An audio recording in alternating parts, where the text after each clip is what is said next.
What's going on, Charles Botensten? So we obviously have a book that you've probably already seen all over the place, Relentless by Timothy Grover.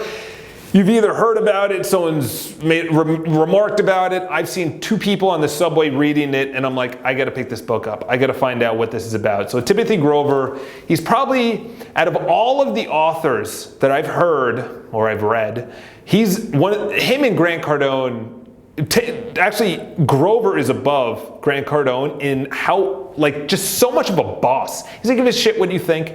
There's three categories, essentially, that everyone falls into. And he obviously focused on basketball. He's worked with the best: Johnson, Barkley, Kobe, LeBron, Jordan. And he said there's a difference between those players and every other player. And he has a standard on who he's going to work with, and if you don't meet that standard, he's like, I'm not going to waste my time, because he's worked with the best. There's a mindset when you're one of the best, and he breaks it down to three categories based on good, great, or unstoppable. You obviously have to have some level of talent. I'm going to go into a story that I actually can relate to, but to be good, you have to be good to make the NBA. To make any professional sports team, you have to be good. Then there's great. The guys that have a prolonged career, they may have a ring or two, but they're not that guy in the league. Then you have the unstoppable. The guy that is number one every single year, every single game. He knows what to do.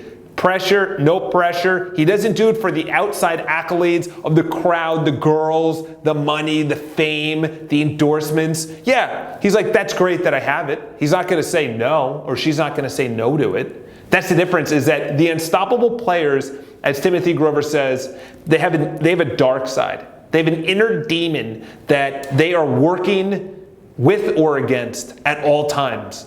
They don't need the crowd for motivation. They could just be playing a chess game with one of their best friends. They want to win. They are winners. They are competitive. They are relentless, as the title of the book says. So one of the three: the cooler, the closer, the cleaner. So the cooler, obviously good. The closer is great, and then the unstoppable.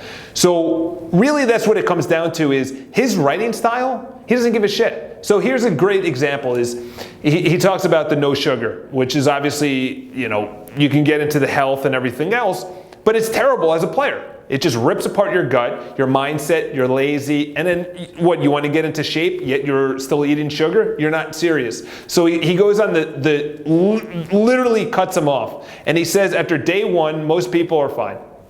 After day two, they're bitching a lot. But he says after the third day, if you are not on the floor crying and complaining about being on his diet plan, then you're bullshitting yourself, and you're not actually on his diet plan. Because he said you cannot just go through a no alcohol, no carbs, no sugar without some kind of pushback.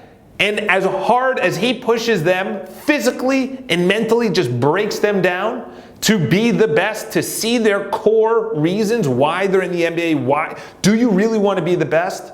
He breaks them down. If they are not on the brink of quitting by day three, he said, you're not doing my diet. There's no way.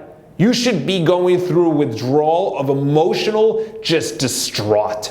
So who are the cleaners? Obviously, I went over everyone that he's worked with. I'll give you an example: is Mariano Rivera. Mariano Rivera had an 87-mile-an-hour fastball that was, better part of a decade, his only pitch. He threw it every single time. But the thing was, it moved a lot. Perfect example. And I had a buddy that was picked up by the Baltimore Orioles. And we were talking one time, and this other guy that they played minor leagues with was not picked up. He wasn't drafted or anything. He was a pitcher. And I said, what's the difference? I said, between you and him, you got drafted, he didn't get drafted. He said his fastball. I said, his fastball, you just throw it right down the middle. What are you talking about? Maybe throw some speed on it. Armando Benitez, I don't know if you know him. He used to throw a 100-mile-an-hour fastball, just a dart at the catcher's mitt every single time. He said, no, I don't think you understand. A fastball doesn't matter on the speed. Yes, there needs to be a minimum, probably, obviously, Mariano Rivera, 87 miles an hour. But the thing is, if it doesn't move, you're not making the majors. I said, yeah, what about your other pitches? Obviously, that's talent. Your talent is your other pitches. And then your mindset is what makes you unstoppable.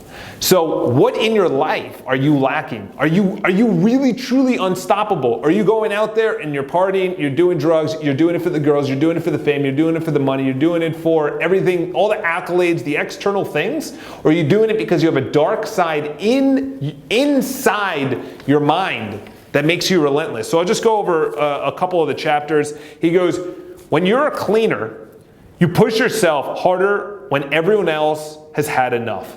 You don't give up.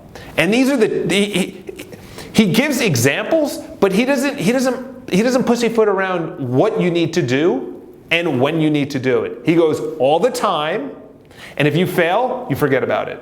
You learn from the mistakes, but you forget about it. You don't dwell on it, you don't bitch about it, you don't complain about it, you don't think it's someone else's fault, it's your own fault. Accountability. You get in the zone, shut out everything else, and you control the unstoppable. He talks about Jordan before entering the court.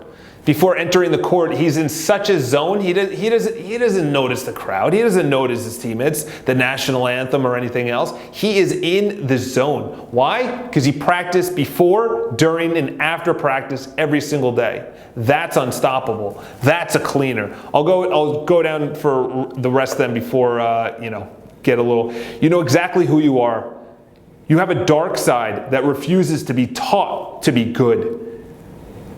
You're not intimidated by pressure. You thrive on it. When everyone else is hitting the in case of emergency button, they're all looking for you. In other words, when shit hits the fan, they look to the leader. They look to the boss. They look to that person, game 7, 50-yard line. They have 30 seconds left. They need a score.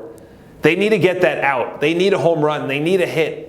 They need something. The team needs something. They go to you. Game-winning shot, punting, kicking, tackling, throwing, whatever. They rely on you. Depends, why is Ray Lewis? Ray Lewis, literally, he just said, there's one interview with Lewis House, highly recommend, you got to go look it up. Obviously, people have their judgments on Ray Lewis, but there's one thing that he said. He said he was completely obsessed, that he would lay down the night before a game, turn on music, and literally just think about the next day.